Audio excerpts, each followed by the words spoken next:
ஆட்சியில் பங்கு, அதிகாரத்தில் பங்கு என்ற கோஷத்தை 2 வருடங்களுக்கு முன்பே கூட்டணி கட்சி தலைவர் திருமாவளவன் தொடங்கி வைத்தார். அதனைத் தொடர்ந்து காங்கிரஸ் கட்சியும் அதே கோஷத்தை எழுப்பியது.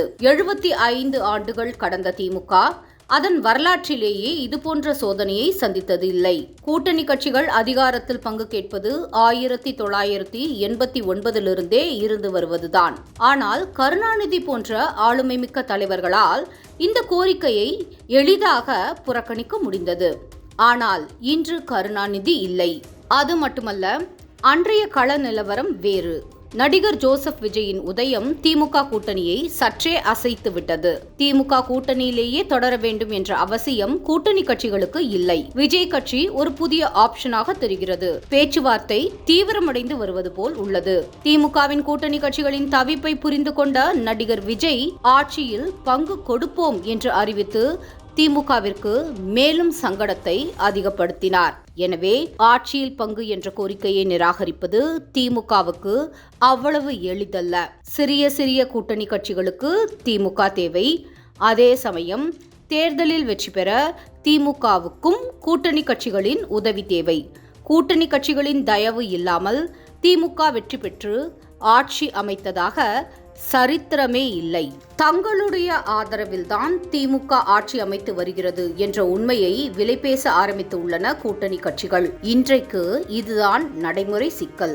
இதை தவிர கூட்டணி கட்சிகள் இந்த முறை அதிக தொகுதிகள் கேட்டு திமுகவுக்கு தொந்தரவு கொடுக்க தயாராகியுள்ளனர். விடுதலை சிறுத்தைகள் கட்சி 50 இடங்களை கேட்க தயாராகியுள்ளது. அண்மையில் நெல்லை வந்த காங்கிரஸ் மேலிட பிரதிநிதி கிரீஷ் சோடங்கர் காங்கிரஸ் கட்சி 125 தொகுதிகளில் போட்டியிட தயாராக வேண்டும் என்ற அறிவுரையை கூறியுள்ளார். காங்கிரஸ் மேலிடத்தின் ஆலோசனைப்படியே இவர் இப்படி பேசியதாகவும் தெரிகிறது. கம்யூனிஸ்ட் கட்சிகள் தலா 10 இடங்களுக்கு அடி போடுகின்றன. தேய்ந்து கட்டரும்பாக போன மதிமுகவே 12 இடங்களை குறிவைத்துள்ளது என்றால் நீங்களே பார்த்துக் கொள்ளுங்கள்.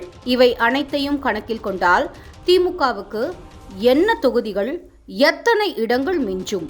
சென்ற முறை திமுக 173 இடங்களில் போட்டியிட தற்போது தமிழகம் முழுவதும் பரவியிருக்கும் திமுக எதிர்ப்பு அலை திமுகவையே மிரட்டுகிறது.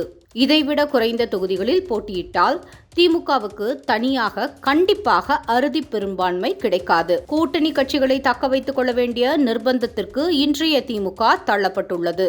அதிகாரத்தில் பங்கு என்ற கோரிக்கையை இனிமேலும் திமுகவால் எளிதாக நிராகரிக்க முடியாது. சோதனை காலத்தில் சோதனைகள் தனியாக வராது, கூட்டமாக வரும் என்பார்கள். திமுகவுக்கு இது சோதனை காலம் போலும்.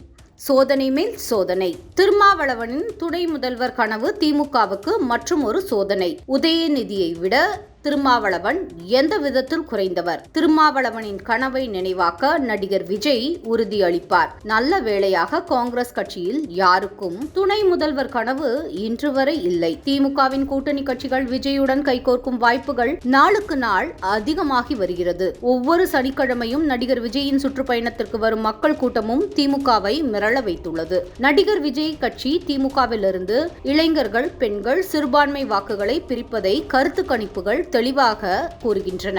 சிறுபான்மையினரை அதிக அளவில் தாஜா செய்யும் நடவடிக்கைகளில் திமுக இறங்கியுள்ளது.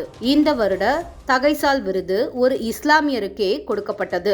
கிறிஸ்தவர்களின் நலன் காப்பவர்கள் நாங்கள் தான் என்று திமுக தலைவர்கள் ஒவ்வொரு மேடையிலும் கூற ஆரம்பித்துள்ளனர். ஆனால் திமுக தங்களை ஒரு வாக்கு வங்கியாக மட்டுமே பார்க்கிறது என்ற உண்மையை சிறுபான்மையினர் தற்போது உணரத் தொடங்கிவிட்டார்கள். திமுக தலைமை இந்த சோதனைகளை எப்படி சமாளிக்கப் போகிறது என்று பார்க்க ஆவலாக உள்ளது. தலைவனின் ஆளுமை திறன் சோதனை காலத்தில் தான் வெளிப்படும். திமுகவுக்கும் அதன் தலைவர் மு.க. ஸ்டாலினுக்கும் இது கடுமையான சோதனை காலம். அட என்னடா இது, திமுகவுக்கு வந்த சோதனை? பொறுத்திருந்து பார்ப்போம். காலம் நல்லதொரு பதிலை முன்வைக்கும் என்ற நம்பிக்கையுடன்